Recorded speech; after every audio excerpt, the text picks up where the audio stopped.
우리가 병원을 찾아가는 이유는 병을 고치기 위해서, 치료받기 위해서 병원을 찾아갑니다. 그런데 아파서 병원을 가는데 병을 고칠 것에 대한 기대 없이 병원에 가는 경우가 있습니다. 어느 병원일까요? 요양병원입니다. 요양병원은 치료의 기대를 가지고 가는 병원이 아닙니다. 병원이라고 하는 이름은 우리가 갖고 있는 생각으로는 치료하는 곳인데 사실 요양병원은 치료하는 곳이 아니지요. 네, 그곳에서 마지막을 잘 보살펴드리고 그렇게 죽음을 준비하는 곳이라고 우리가 알고 있습니다. 병원이라고 하는 이름과 사실 잘 어울리지 않는 현실이죠. 어떤 이름과 현실이 다른 경우들이 있습니다. 제가 한국에서 한 청년을 만났는데 그 친구 이름이 요한이라고 하는 친구예요. 그래서 당연히 뭐 목사님 아들이나 교인일 줄 알았는데 교회 전혀 안 다닌다는 거예요. 요한이라고 하는 이름을 가졌는데 한국인인데 참 특이했습니다. 여러분 그 중남미에 있는 사람들의 이름 중에 호세라고 하는 이름이 많습니다. 호세, 지저스라고 하는 이름이거든요. 지저스, 예수라는 뜻입니다. 근데 호세 중에 교회 안 다니는 친구 되게 많아요. 마약하는 친구들도 많고. 그래서 호세, 무신론자들 많습니다. 이름과 현실이 전혀 맞지 않는 상관없는 사람들이죠. 오늘 본문의 베데스다라고 하는 이름이 그렇습니다. 벳은 집이고 헤세드라고 하는 은혜라고 하는 단어가 합쳐져서 은혜의 집이 베데스다입니다. 은혜의 집, 은혜가 가득한 곳이어야 하는데 사실 여기서 그 은혜를 찾아보기는 너무 어려운 모습입니다. 베데스다 못가는 전설이 있었습니다. 어느 날 천사가 내려오면 그 물이 움직인다는 거예요. 물이 동하여진다. 그때 그 물에 가장 먼저 들어가는 사람은 어떤 병이 있어도 낫는다라는 전설이 있습니다. 왜 베데스다 물이 움직일까요? 천사가 실제로 내려와서 뭐 목욕을 할까요? 우리처럼 뭐 선녀가 내려와서 목욕하는 것처럼 그렇지 않습니다. 베데스다 이 못은 인공 호수인데 성전과 수로가 연결되어 있는 인공 호수입니다. 성전 쪽에 수문을 열었다 닫는 과정을 통해서 베데스다의 물이 움직이는 겁니다. 그 순간 사람들은 천사가 내려왔다라고 생각을 하는 거죠. 그리고 그때 물에 들어간 사람이 낫는다라고 하는 전설이 생긴 것입니다. 아마도 어떤 환자가 몸이 아픈 이가 고침받고 싶어서 성전으로 가다가 성전 근처에 있던 베데스다에 물이 움직이는 것을 보고 그곳에 뛰어들어서 몸을 씻었는데 나은 경험이 있었을 수도 있죠. 뭐 워낙 안 씻다가 씻어서 나았을 수도 있고요. 아니면 정말 하나님께서 그를 불쌍히 여겨 주셔서 그를 고쳐 주셨을 수도 있습니다. 어쨌든 그가 한번 나았던 그 경험이 그 이후에 소문이 퍼진 겁니다. 그리고 소문이 퍼지면서 전설이 된 거예요. 그래서 많은 사람들이 그 목가에 몰리면서 장사진을 이루게 된 겁니다. 그 병 나았던 한 사람에게는 사실 하나님이 고쳐주셨다면 하나님이 아니라 그냥 물을 씻어서 나았다 할지라도 그것은 그 개인의 지극히 개인적인 사건이에요. 그의 개인적인 사건이에요. 하나님과의 만남 속에서도 그의 개인적인 사건이에요. 그런데 우리는 그러한 개인적인 사건들을 우리는 자꾸 일반화시키고 그것을 공식화시키려고 하는 태도가 우리에게 있습니다. 종교성을 발휘하여서 그것을 공식화시켜서 물이 동할 때 들어가면 하나님이 고쳐주신다는 공식을 만들죠. 하나님은 자판기가 아니세요. 하나님은 공식대로 1,000원 넣고 누르면 콜라가 나오는 자판기 같은 하나님이 아니라는 거예요.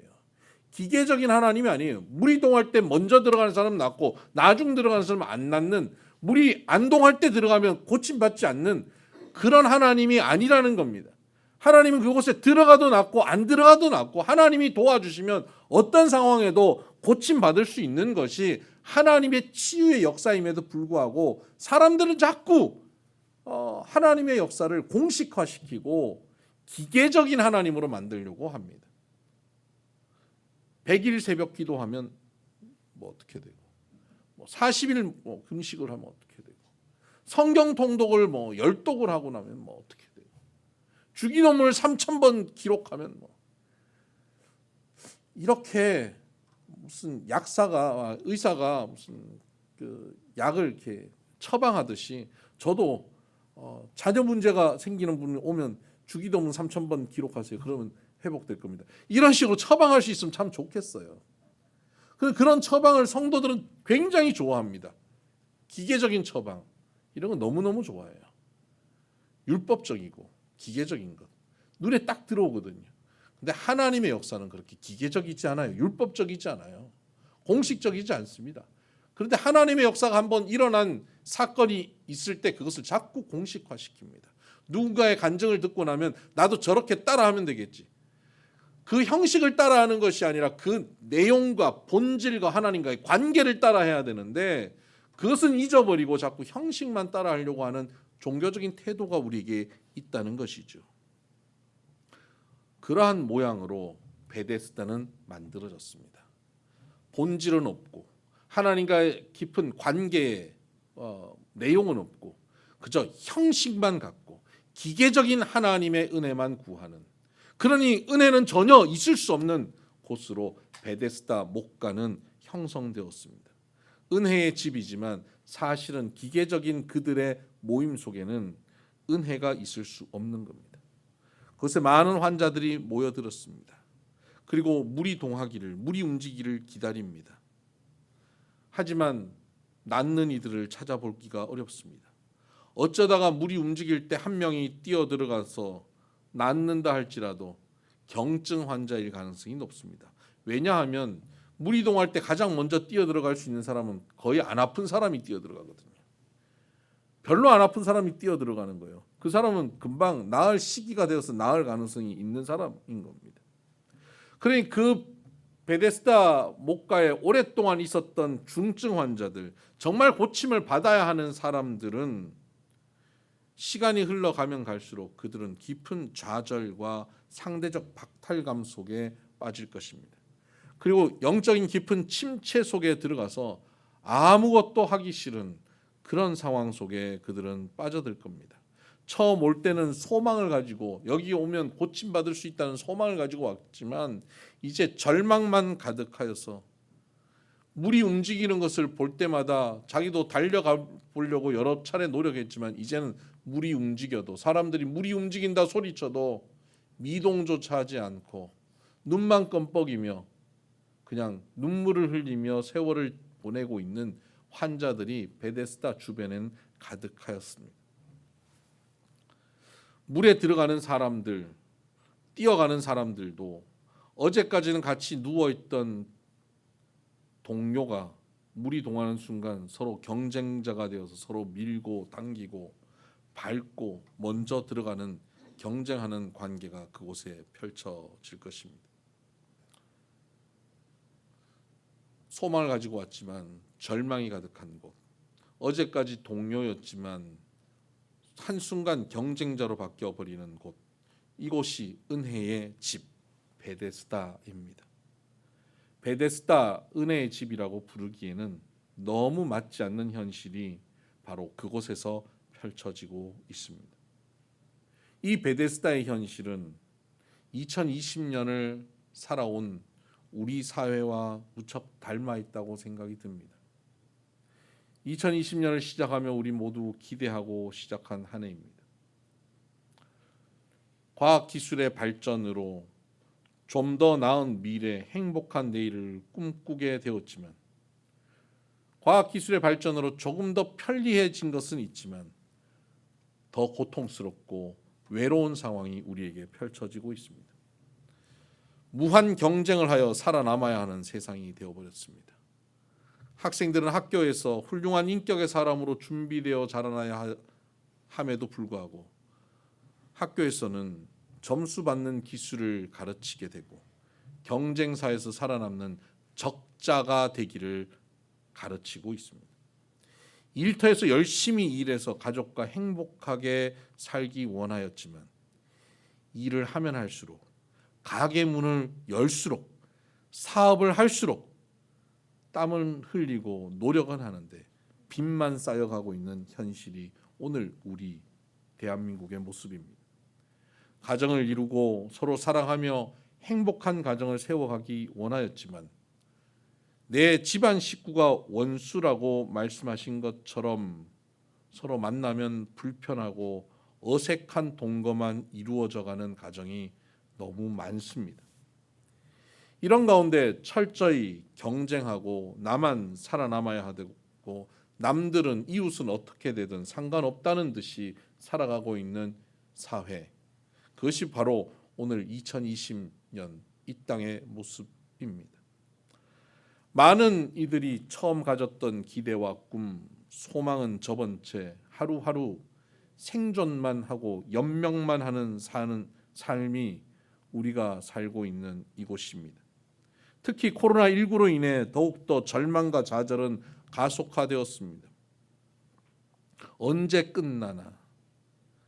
올해 12월 전에는 끝날 거라 기대했지만 내년 12월에도 끝날까 가능성이 보이지 않는 그런 현실 속에 우리는 이 한 해를 마무리하고 또 새해를 맞이하고 있습니다. 베데스다, 은혜의 집, 전혀 은혜를 찾아볼 수 없는 바로 그곳이 오늘 우리의 현실과 무척 닮았습니다.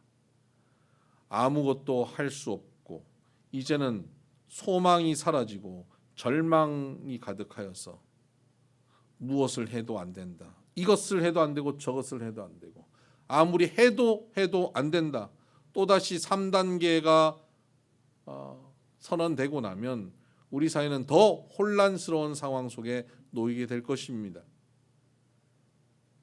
이런 상황 속에서 2021년을 우리는 준비하고 있습니다. 절망에 못 가. 은혜의 집이라고 하는 그곳에 은혜는 없고 경쟁과 절망만 있는 그곳에 어느 날 우리 예수님께서 찾아가십니다. 예수님이 찾아가시면 그곳은 달라집니다. 예수님은 빛이십니다. 빛이 오면 어둠은 존재할 수 없습니다. 예수님은 소망의 빛 되십니다. 소망이 있는 곳은 절망이 존재할 수 없습니다. 은혜의 집에 은혜가 전혀 없는데 은혜 대신 예수님이 오심으로 그곳에 은혜가 충만하게 되는 것입니다. 오늘 나의 삶에 절망과 좌절이 가득하지만 코로나로 이 상황이 어떻게 될지 알지 못하는 불안함 속에 있지만 여기에 주님이 찾아오시면 우리의 상황이 달라진다는 사실을 믿으시기를 바랍니다. 시편 63편은 다윗의 시인데 광야에서 부르는 노래입니다. 광야에서 그가 하루하루 연명하고 겨우 생존하는 것이 그의 모든 것이 되어 있는 그 광야, 언제 잡혀서 죽을지 모르는 광야, 그 광야 같은 시간을 그가 살고 있습니다. 그곳에서 그는 하나님을 찾습니다. 1절에 그는 이렇게 고백합니다. 간절히 주를 찾되 물이 없어 마르고 황폐한 땅에서 내 영혼이 주를 갈망하며 내 육체가 주를 앙모하나이다. 물이 없어 황폐한 땅, 그곳에서 물을 구하고 양식을 구하는 것이 아니라 주를 구하고 있습니다. 광야에서 세상에 무언가 나에게 도움될 것을 구하지 않고 주를 찾습니다. 한 병의 물을 가지고 목을 적실 수 있지만 그것이 끝나고 나면 또 다른 절망이 찾아올 것을 뻔히 알기 때문입니다. 지금 당장 해결되는 당장의 해결책이 문제가 아니라 이 문제를 근본적으로 해결해 주실 하나님을 만나는 것이 그에게 필요한 것이었습니다. 그래서 주를 찾고 주를 앙모하였습니다. 광야에서 그가 주를 찾고 앙모하였을 때 그는 이어서 이렇게 고백합니다. 이와 같이 성소에서 주를 바라보았나이다. 광야가 성소가 되었습니다. 가장 거칠고 외롭고 불결하고 고통스럽고 경쟁이 가득하고 나만 살아남아야 되는 그 땅에서 주를 찾고 구하였더니 그것이 가장 거룩하고 가장 안전하고 가장 평안한 땅, 은혜로운 땅, 성소가 되어버린 것입니다. 여러분, 지금 우리의 자리는 황폐한 땅입니다. 지난 10개월 코로나19로 인하여 이 땅은 메말라 버렸습니다. 이 한 해 2020년 메마른 땅, 황폐한 광야 같은 곳, 누구도 이곳에서 답을 찾지 못한 채 이 한 해가 저물어가고 있습니다. 그런데 여러분, 이곳에 주님이 찾아오시면 이곳이 성소가 된다는 사실을 기억하시길 바랍니다. 38년간 절망의 순간에 살던 병자, 그를 주님이 찾아가셨습니다. 38년간 단 10개월의 이 질병의 고통 속에 있어도 우리는 이렇게 고통스러운데 38년간 질병의 고통 속에 갇혀 있었던 이 병자는 얼마나 고통스러웠겠습니까? 그에게 무슨 소망이 있겠습니까? 완전히 침체되어 버린 삶이었을 것입니다. 그를 찾아오셨습니다. 주님이 그를 찾아가면 그의 삶은 달라집니다. 절망이 소망이 됩니다. 은혜 없는 자리에 은혜가 생깁니다. 주님께서는 38년 된 병자를 찾아가듯 오늘 베데스다 목과 같은 곳에 주저앉아 있는 우리들, 그래서 무엇을 해야 할지 막막한 우리들을 찾아오십니다. 오셔서 우리에게 말씀하십니다. 주님이 찾아오시고 주님이 말씀하시는 만남이 일어나기 시작하면 광야도 성소가 됩니다. 여러분, 2020년이 다 가기 전에 우리 주님을 뜨겁게 만나는 우리가 되길 바랍니다. 주님을 우리의 영혼 깊이 깊은 곳에서 주님을 찾고 앙모하십시다. 황폐한 땅 메마른 곳에서 내가 주를 찾습니다라고 주님께 구하십시다. 주님은 우리를 누구보다 만나기를 원하십니다. 찾아오셔서 우리에게 다가오십니다. 절망하고 침체된 우리들을 만나주십니다. 은혜 없던 은혜의 집에 은혜가 풍성한 은혜의 집 베데스다가 회복될 것입니다. 그렇게 찾아오신 주님께서는 이 38년 된 병자에게 질문하십니다. 네가 낫고자 하느냐? 너무 황당한 질문이라고 생각할 수 있습니다. 낫기를 원하지 그럼 낫고 싶지 않겠습니까? 38년간 이렇게 아픈데 뭐라고 질문하는 것이 바람직한 질문일까요? 여러분, 병원에 진료받으러 갔는데 너무 아파서 이제 진료받으려고 문을 열고 들어갔는데 의사가 여러분 보자마자 환자분 낫기 원하세요? 이렇게 묻는다면 얼마나 황당하겠습니까? 아니, 낫고 싶어서 여기 왔지. 그런데 예수님께서 그렇게 물으신 겁니다. 그럼 어떻게 물어야 될까요? 얼마나 아프세요? 어디가 아프세요? 이렇게 물어야 되지 않겠습니까? 또 의사가 아니면 뭐라고 해야 됩니까? 얼마나 아프십니까? 참 힘드셨겠어요. 그리고 그의 마음을 공감하는 질문을 했어야지. 근데 예수님께서는 네가 낫고자 하느냐? 라고 그를 도발시키는 질문을 합니다. 왜 그러셨을까요? 그가 처음 이곳에 온 것이 38년 전인지 아니면 38년 아픈데 여기 온 것은 뭐 10년 전인지 그것은 알 수 없습니다. 그런데 오랜 세월 그는 아팠고 이곳에 올 때 그는 낫기를 위해서 왔지만 이제 그에게는 나을 것을 기대하는 소망이 사라진 상태였던 것입니다. 하루하루 연명하고 지나가는, 물이 동하여도 움직이지 않는, 영적으로 완전히 침체되어서 손가락 하나 까딱하는 것도 귀찮아 버린 그런 상황에 놓인 것입니다. 그런 그에게 주님이 찾아오셔서 말씀하십니다. 주님의 말씀은 그에게 잃어버렸던 꿈을 찾아주는 말씀이 됩니다.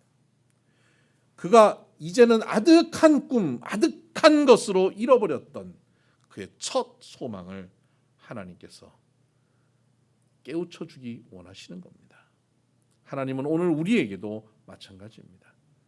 절망하고 좌절하고 있는 우리들, 지치고 피곤하여 넘어지고 영적 침체 가운데 놓여 있는 우리들을 찾아오셔서 말씀하실 때 우리에게 소망을 회복시키는 말씀을 주십니다. 처음 직장에 출근하실 때를 기억하십니까? 여러분 사업장을 기도하며 준비하여서 처음 오픈하던 날을 기억하십니까? 결혼식을 하고 함께 가정을 이루었던 그 첫 저녁 식사, 남편과 아내가 함께 집에서 밥을 지어서 함께 먹었던 그날을 기억하십니까? 첫 아이를 낳아서 품에 안았을 때를 기억하십니까? 우리에게 있었던 그 처음 시작할 때의 그 일들, 그때 가졌던 아름다운 꿈들, 소망들이 지금은 어떻습니까? 현실 앞에서, 세월의 무게 앞에서 점점 작아졌고 수정되었고 왜곡되어지며 어느 순간 우리에게서 꿈이 뭐야? 소망이라는 게 뭐야? 그냥 하루하루 이렇게 사는 거지. 어떤 사람은 그렇게 얘기합니다. 못 죽어 산다. 왜? 이렇게 말하는 사람들도 있습니다. 지금 당장 내 눈앞에 이 문제 해결하는 것 외에는 아무것도 보이는 게 없어요. 꿈은 나에게 사치 같아요 라고 말하며 사는 사람들이 가득합니다. 그런 우리들에게 주님 찾아오셔서 우리를 만나주시면 주님이 가장 먼저 우리에게 하시는 말씀은 소망의 말씀입니다. 네가 낫고자 원하느냐? 주님의 말씀을 들으면 우리에게 가장 먼저 변화되어지는 것은 절망이 소망으로 바뀝니다. 지쳐서 아무것도 할 수 없던 이가 힘을 낼 수 있게 됩니다. 이것으로 끝이 아니었던가? 내가 다시 일어날 수 있는가? 의욕이 생기기 시작합니다. 모세는 젊어서 자기 민족을 위한 꿈이 있었습니다. 그런데 현실의 문제 앞에서 그 꿈은 사라졌습니다. 살인자로 도망자로 그는 40년 광야에서 양을 치며 살았습니다. 그러던 어느 날 하나님이 찾아오셨습니다. 그리고 과거 그가 가졌던 꿈과 비교할 수도 없는 어마어마한 하나님의 꿈을, 하나님의 소망을 그에게 보여주십니다. 주님이 오시면 우리가 잃어버렸던, 우리가 다 지워버렸던 우리의 꿈, 우리의 소망, 아니 그것보다 훨씬 크고 놀라운 하나님의 나라의 꿈, 하나님의 소망을 우리에게 주십니다. 마른 막대기와 같은 모세에게 하나님의 꿈을 주심으로 그를 통하여 출애굽이라고 하는 어마어마한 사건을 이루신 하나님께서는 오늘 우리에게도 하나님의 꿈을 주시고 마른 막대기 같은 우리들을 사용하셔서 하나님 나라 놀라운 역사를 이루기 원하십니다. 상황으로 보면 불가능해 보이고 현실은 아득해 보이지만 주님이 함께 하시고 주님 말씀하시면 내가 가질 수 없던 꿈, 내가 포기해버렸던 소망, 그것을 하나님께서 회복시킬 뿐만 아니라 그 너머에 더 놀랍고 귀한 하나님의 소망을 우리에게 허락하여 주십니다. 내가 의지로 절망 가운데 일어날 수는 없습니다. 내가 지치고 침체되었을 때 내 마음을 다잡고 일어나야지 한다고 그렇게 일어날 수 있는 사람은 없습니다. 일어나도 또 넘어집니다. 그런데 여러분, 우리가 절망할 때, 침체되었을 때 주님 찾아오셔서 말씀하여 주시고 그 말씀 때문에 일어나는 것, 그것은 온전한 회복이 있게 되는 것입니다. 저도 많이 넘어졌습니다. 지칠 때도 있었습니다. 2020년도 지치고 피곤한 날들 있었습니다. 저의 삶 가운데 저를 일으켜 세우는 건 저의 의지가 아니었습니다. 저의 열정이 아니었습니다. 언제나 말씀이었습니다. 하나님의 말씀을 읽을 때마다, 묵상할 때마다, 말씀을 선포할 때마다 하나님은 제게 소망을 주셨습니다.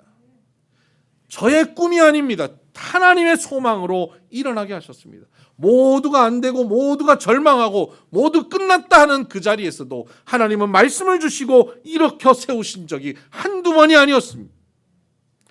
우리는 상황이 좀 나아지고 좀 가능성이 보이면 야, 이제 될 것 같다 하고 소망을 가지게 됩니다. 그런데 그런 소망은 하나님이 주시는 소망이 아닙니다. 아무것도 없고 도저히 불가능해 보이는 곳에서 하나님이 찾아오셔서 조용하고 외롭고 캄캄한 그 자리에서 네가 낫고자 하느냐라는 하나님의 음성이 들리고 그 말씀으로 멈췄던 심장이 다시 뛰고 내 안에 다시 한번 열정이 일어나기 시작한다면 그것이야말로 하나님이 주시는 꿈이요 소망이고 그때 불가능이 가능으로 바뀌게 되는 것입니다. 여러분, 주님께서 여러분을 찾아오셔서 말씀하십니다. 매 순간 찾아오셔서 말씀하시기 원합니다. 우리가 귀를 닫고 마음을 닫고 듣지 않으려 하고 읽지 않으려 하여서 그 들려주시는 소망의 말씀을 듣지 못하고 보지 못할 뿐입니다. 귀를 열고 마음을 열고 시간을 내고 말씀 앞에 나아가십시다. 2021년 360일 말씀을 묵상하고 읽는 이 일에 우리 온 성도들이 함께 참여했으면 좋겠습니다. 낭독하는 일에 함께 참여하여서 하나님의 말씀을 읽으십시다. 지치고 피곤할 때마다 약속했기 때문에 360일 읽을 수밖에 없어서 성경을 소리내어 읽을 때 우리가 상상도 할 수 없었던 하나님의 힘과 능력이 우리를 일으켜 세울 것입니다. 하나님 우리에게 소망을 주시는 것, 이것이 믿음입니다. 믿음은 바랄 수 없는 것을 바라는 것. 바라는 것들의 실상이 바로 믿음입니다. 소망이 곧 믿음이라는 겁니다. 보지 못하는 것을 바라보는 소망을 가지는 것, 그것의 증거가 믿음입니다. 그래서 예수님께서 우리에게 찾아오셔서 말씀해 주시고 소망을 가지게 되고 그 소망으로 우리가 가슴이 뛰기 시작하면 우리에게 주님이 주시는 믿음이 생긴 것입니다. 믿는 자들에게는 능치 못할 일이 없습니다. 믿는 이는 모든 것을 할 수 있습니다. 믿음으로 우리는 하나님의 나라를 누릴 수 있습니다.